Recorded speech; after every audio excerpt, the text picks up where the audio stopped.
Up next, we are shifting into a powerful fireside chat with our partners at Reaching Our Brothers Everywhere. Robe is committed to not only educating, not only equipping, but empowering men to help increase breastfeeding rates and decrease infant mortality within African American communities. And this next session is really about grounding everything that we've heard today in lived experience and lifting up the emotional, spiritual, and cultural work that really sustains fatherhood in our communities. It's a chance for us to really pause, reflect, and hear directly from fathers whose stories carry both truth and transformation. And to guide us through this amazing conversation, we are honored to welcome Dr. Caleb Bugg, Operations Analyst for Reaching Our Sisters Everywhere and Program Analyst for Reaching Our Brothers Everywhere. Caleb brings his own brilliance, heart, and commitment to this work, and we are honestly just so grateful to have him moderate this moment. So please join me in welcoming Dr. Caleb Bugg and our Fireside Chat panel. Hello, everyone, and thank you again for staying with us as we continue this powerful day. It's been amazing to be a part of this day and hear from many of our mentors and partners in this work. So, as Simone mentioned, my name is Caleb Bugg, Caleb Xavier Bugg, and I have the honor of moderating today's fireside chat. This space we've intentionally created to pause, reflect, and go deeper into the heart of our work. Okay, so the guests that we'll have today will be fathers and advocates whose voices collectively have become a force in the national conversation with Reaching Our Brothers Everywhere, surrounding birth equity and family centered care. But today they're here to talk about themselves as fathers and not as a footnote, but as their foundation and how the systems that must be held accountable to the people that they serve. Simone's already mentioned our mission at Reaching Our Brothers Everywhere. We were founded by Reaching Our Sisters Everywhere, which helped Black women with the lactation process originally and took over many other maternal and child health issues. At Reaching Our Brothers Everywhere, we look to educate, equip, and empower men to impact the increase in breastfeeding rates and the decrease in infant mortality rates. So that is the end of me sharing. And with that, we will welcome the brothers of Reaching Our Brothers Everywhere to the panel today. I'll have them each introduce themselves and they'll read an excerpt from Robe's Brothers Within Reach book series, for which they are all authors or soon to be authors. I will start with Brother George Bugg Jr., please. Thank you. Thank you very much, Caleb. Again, I'm George Bugg Jr. Today would be the 90th birthday of my father. Unfortunately, he transitioned 2 years ago. He and my mother separated when I was two, and we reunited as adults. I am the father of five, and Caleb is our youngest. So again, I greatly understand the importance of fatherhood because I had many in my life that were important to me. To mention a few names, Mr. Leroy Claybrooks was very instrumental in my life in my early years. And then in med school years, my Uncle Mark and Dr. Edward Risby were also important. So for my excerpt from my section, I strongly support the efforts of our Reaching Our Brothers Everywhere to decrease Black infant mortality by educating, empowering, and equipping Black men to make a positive difference in the lives of their infants and their partners. Infant mortality is a good measure of the support available to and given to pregnant women and the young infant, as the infant is unable to fend for themselves. Men must learn their role in reducing the stress the pregnant woman is facing. Men must learn that breastfeeding is the best and most complete feeding option for their infant for the first 6 months of the infant's life. Men must learn the concepts of safe sleep. From that first year forward, men have an important role to play in the development of their children. Thank you. Go with Brother Israel Root. Good afternoon, everyone. My name is Israel Root. I'm a proud father of a 8-month-old little girl, Messiah Moore. And I'm also the fifth of 7 children, come from a blended family, and also the son of our executive director, Carl Root Jr. So I have the pleasure of working with my father daily, as well as being in the presence of Dr. George Bug and his sons as well. So it's a family affair at Robe, and I'm grateful to be a part, as this had helped change my life, add to my life as well. And the excerpt I'll be reading pertaining to fatherhood goes as follows. Fatherhood is not limited to biological relationships.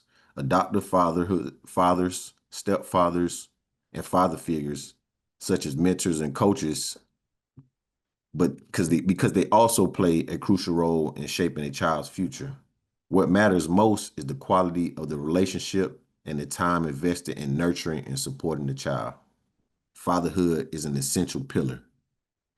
And that just goes to say that no matter the uh how you show up in a child's life, uh a father figure is needed, is necessary, and it helps shape their future, to know, for a child to know that they are loved and supported. And that's all I have on that. Thank you, Brother Root. And Brother Kenya Bridges. Yes. A great day to you all. I'm appreciative to be a part of March of Dimes 2025 Summit. I'm Kenya Bridges, one of Role's community transformer. I'm a father of two currently, and I am expecting a baby girl. My son is 8 and my daughter is 2. Oh, so breathe in, breathe out, calm down. Yes, sorry about that. So yes, like I said, I'm expecting another baby girl, and to bring into this world another bundle of joy and building towards my legacy. I also work within logistics and commercial vehicles industry, which I appreciate because working with Robe and building relationships, I'm able to provide knowledge to other men and fathers, pretty much to sustaining and how to become more financial. Born and raised in Atlanta, Georgia, and to me, I'm grateful to be a part of today's event. So this is how I contribute to giving back to the community. Awesome. Thank you, everyone, for introducing yourselves. And yeah, one of the plugs for our Brothers Within Reach, our second edition, is on the importance of fatherhood. I'm editing the volume, so I'll read a bit of my introduction on what we at Robe have called the forehand theory, which addresses a lot of these benefits we talk about with fatherhood.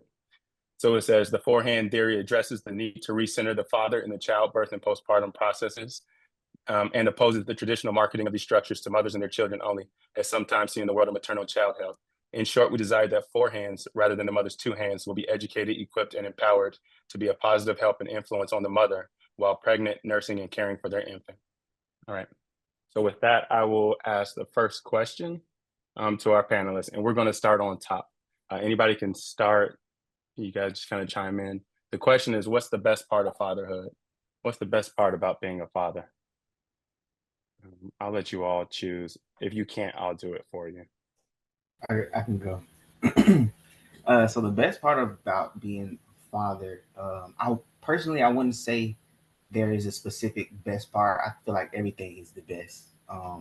But just one thing, seeing the characteristics and traits of my daughter that she has of me and her mother, like combined into one, it's amazing. It's just crazy to me how she's just like her mom, she's just like me, and just to see her grow, be able to see her be the beautiful young lady she is, and to be able to show her everything that I know, so she can have the best life.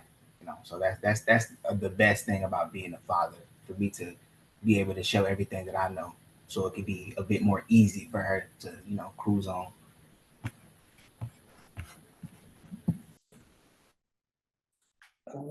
I will go if no one else decided yet.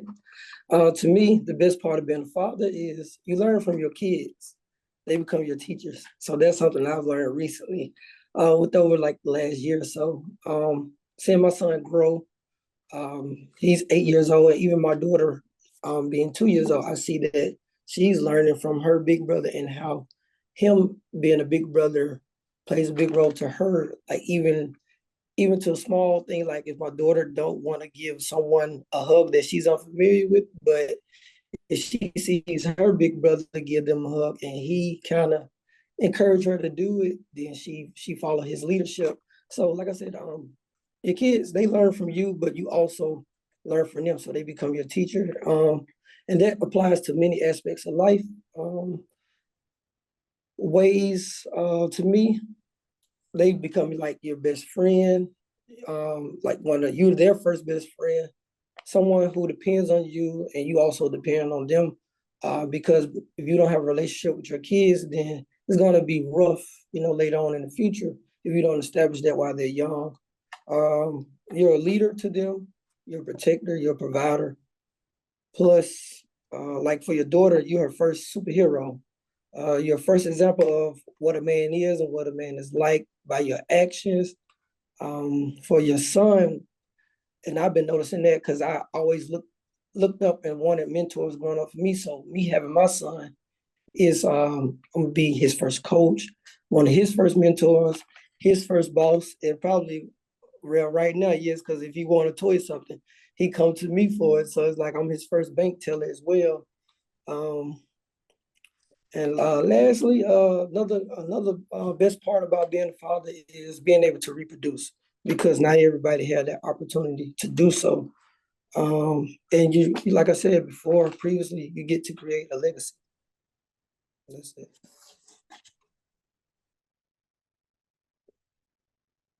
I'll go next.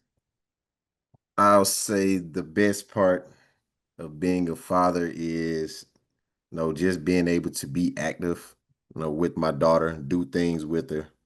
Uh, with her being so young, being able to have the ability to, shape her growth and development, make sure that she's happy first of all and healthy.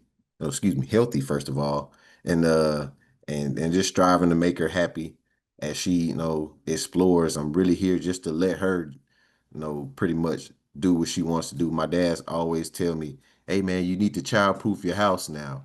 You need to keep pillows all around my granddaughter. She don't need to be bumping into this and to that. She needs to be able to explore freely." And I understood him. Children should be able to explore freely and not be able to told, don't do this, don't do that. So one thing we try not to do is use negative words. We try to affirm her in everything that she does. Because I always learned, consumption is number one, and it's very important in your life. What you consume uh, is essentially what you're made of. And that goes from food to music that we listen to many different things. So we try to use those little things to kind of rear our little one, but definitely let her act out whatever she feels, whatever she wants to do, and just try to figure out you know um, what her needs are, because she'll let us know. We don't try to make her do too much. So we just let her explore and live and accommodate. Well, I would say that again, I've learned a lot from uh, Izzy's father, Carl Root, that it's really important that we work with men to tell them that their presence is the most important thing that they have to give to their children during their lives, even if there has been some interruption in that presence by either relationship conflicts or other things that have interfered. And so, the best part of being a father is to watch, as is stated by all, watching your child development from the time when they're an infant, very dependent upon you, to the time when they become dependent upon other members of the family as they grow and start toddling around, to the time where they start interacting with a larger a network of family and friend. All of my kids have a lot of aunts and uncles who have no blood relationship to us, but who have been fundamental to their development. And so again, watching them develop through school, et cetera. So, and then for them to become an adult, one of the greatest joys that I had was being in the living room when my grandchild was born. And so being able to hand him off to his father was a great joy, a great mental snapshot that I have in my mind. So again, the presence is what's important, and being able to show development, to see the development going on and to guide it as best we can.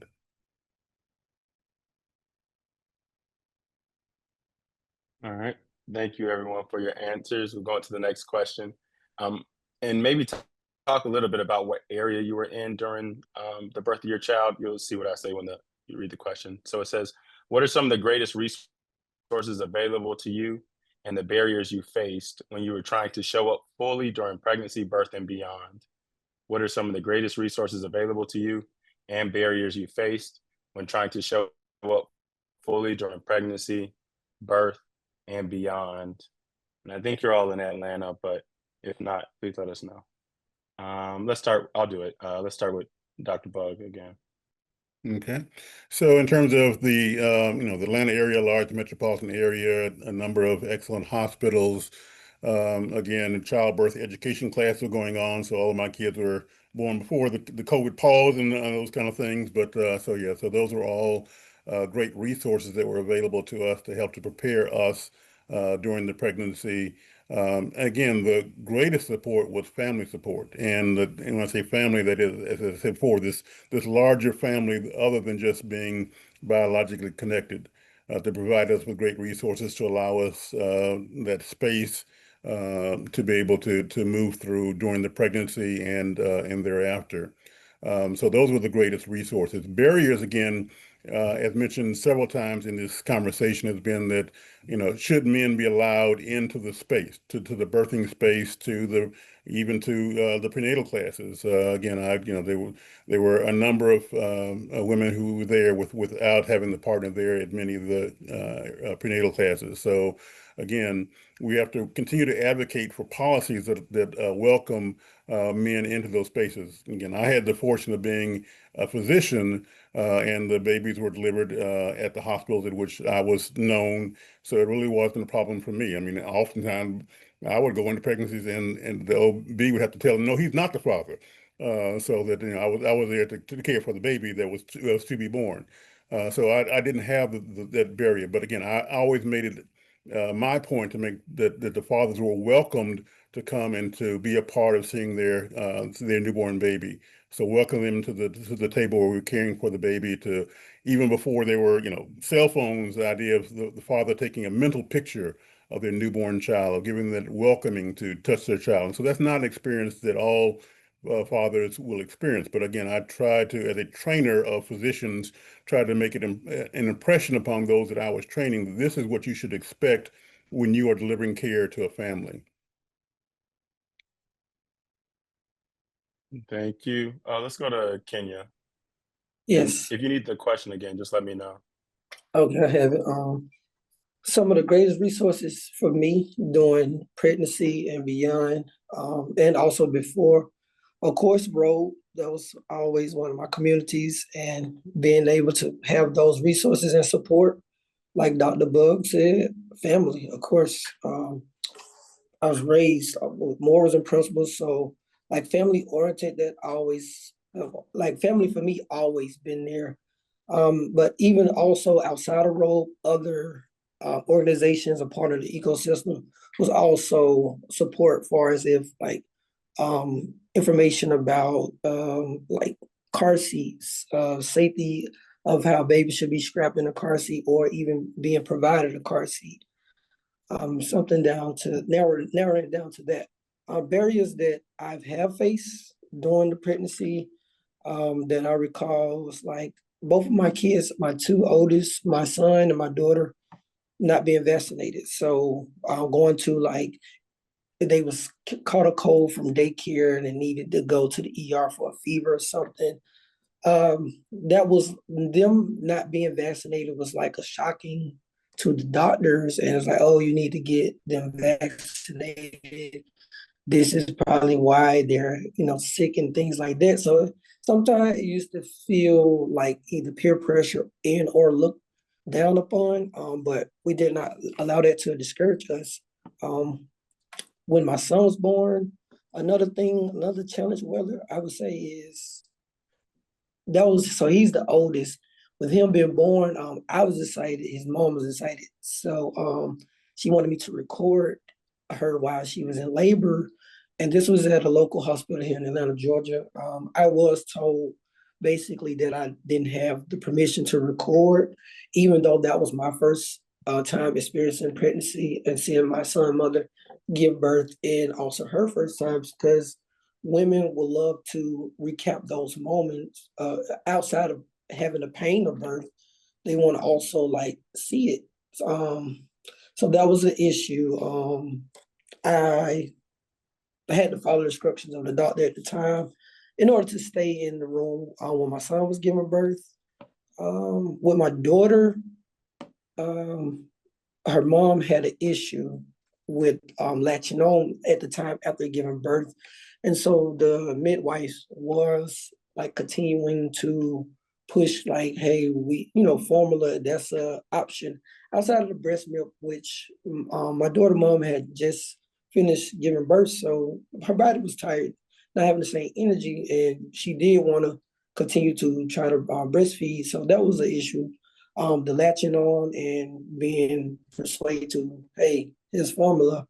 Even right now, current pregnancy that we are preparing for delivery soon, we just found out that doulas not able to help assist the client till I think after 28 weeks. So I don't know if that's a law now, but things have been changed like that. So those are challenges that are I'm seeing, like, issues that we still deal with to this day when it comes to giving birth. Um I don't want to take up too much of the time, so I'll let one of my other brothers go, but it's more to it though. Appreciate it, Ken. Let's go, Jay Ron.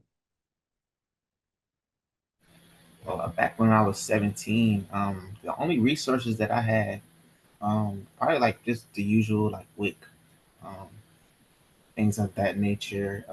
And the problems I didn't face any much problems during the pregnancy and like the birth, other than the birth being rushed. Like I remember the doctors like coming in, actually being a little late, and then coming in. I think the actual doctor that was supposed to come, they was busy, so she had to get like a replacement. She came in a little late, and they rushed everything. Almost lost like one of the bandages, but recovered it somehow. But that was it. Other than that, everything was pretty much smooth. Everything was good, other than just being rushed. But the resources that I have now are Robe, everything that we have in Brain, and hopefully I don't have any come by any you know like problems in the pregnancy, like in the future. And if I do, I will bring that problem to you guys. And you guys will definitely be able to guide me through that. Brother Root. I would say I'm start off with barriers so I can show the resource that help address these barriers. Barriers, some that uh make a man feel helpless, or is something that's going on with your spouse or your birthing person, your partner, that you can't really do anything about. So my spouse ended up developing gestational hypertension. Uh, so we had to be in the hospital for a week because she was swelling, and then the swelling had been going on for a couple weeks, and I noticed it. I knew it wasn't regular. We went to the visit, and the doctor was like, "Yeah, this.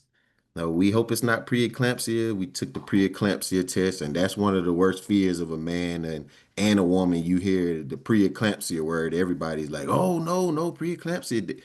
That's one of the dreaded um the dreaded issues. So no, that's in the back of our mind. So um having the information, going through the Morehouse School of Medicine uh perinatal patient navigator training I was in at the time was very helpful. The Morehouse School of Medicine ecosystem, which we're very close with here at Rose and Robe, was very pivotal in helping us stay calm and knowing how that we can counteract what was going on, what some coping mechanisms, things like that. So having those ties, those relationships, to academic institutions and having the education on how we can, combat that without being medical personnel or professional was pivotal. It helped keep my spouse, confident that she will be fine and kind of calm her down, but also it eased my angst a little bit because I didn't want anything to go wrong with the pregnancy. Also had to deal with the uncooperative nurse. Sometimes that's going to happen. That sometimes that's a part of it because you have nurses and medical professionals who are like, hey, you're just the dad. Let us do our jobs. So it's like and I want to let her know like, hey, this is my responsibility. This is who I'm concerned for.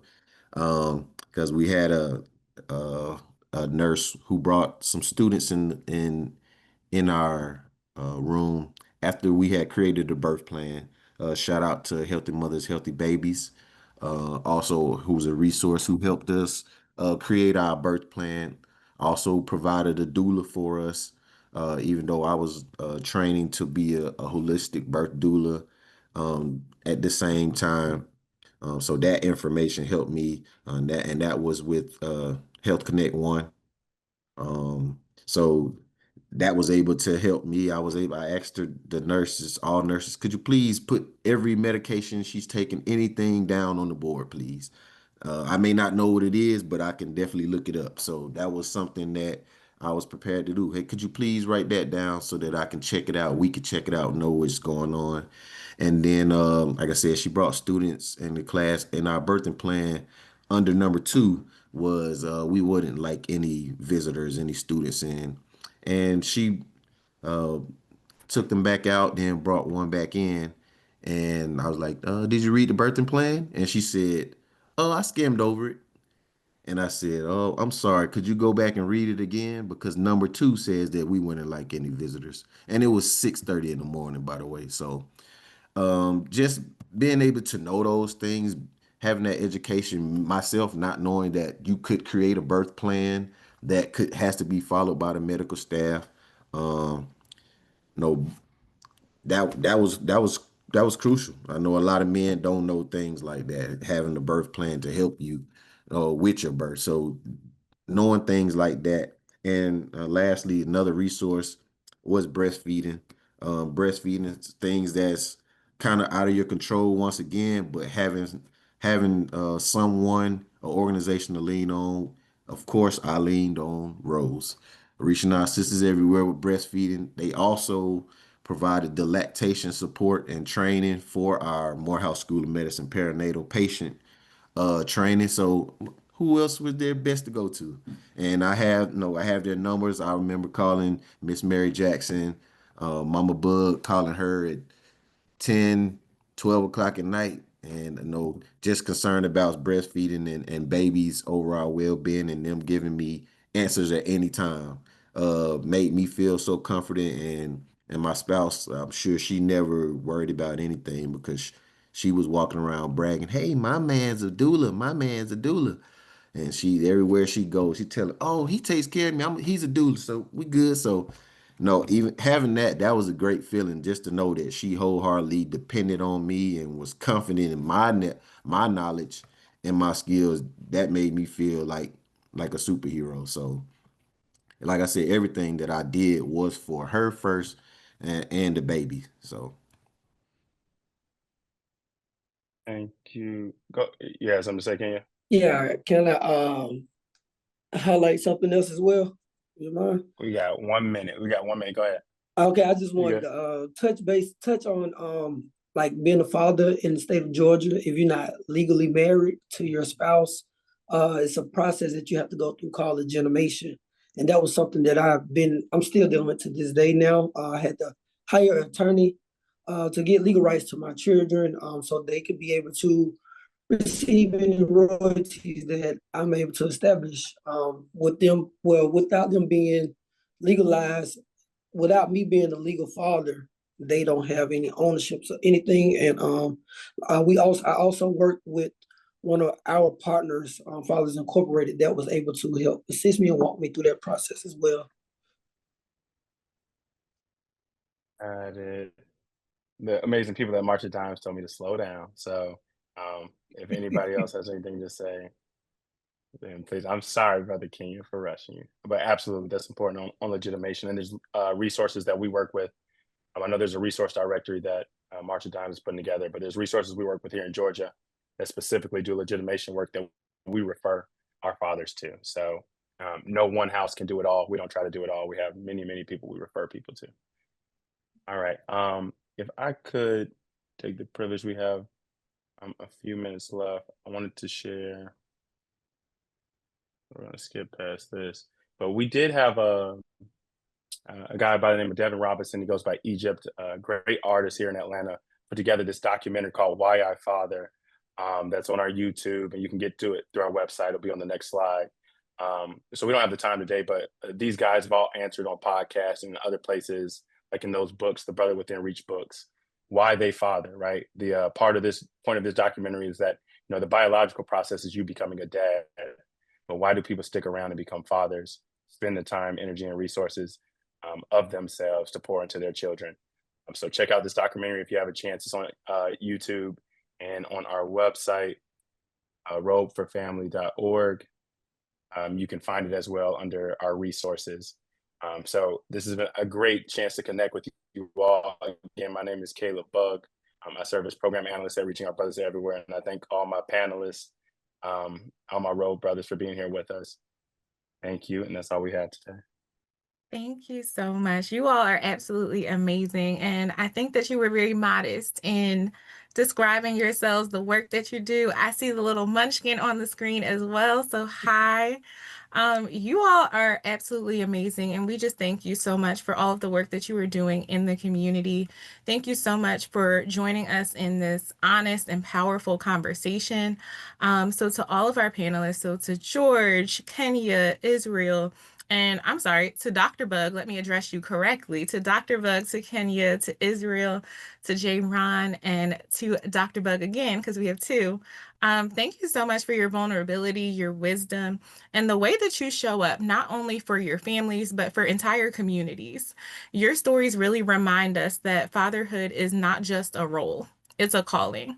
And I know that you all said that it's very personal to you. And we realize that when we honor it, when we build these strong families, we end up building stronger systems and stronger futures as well.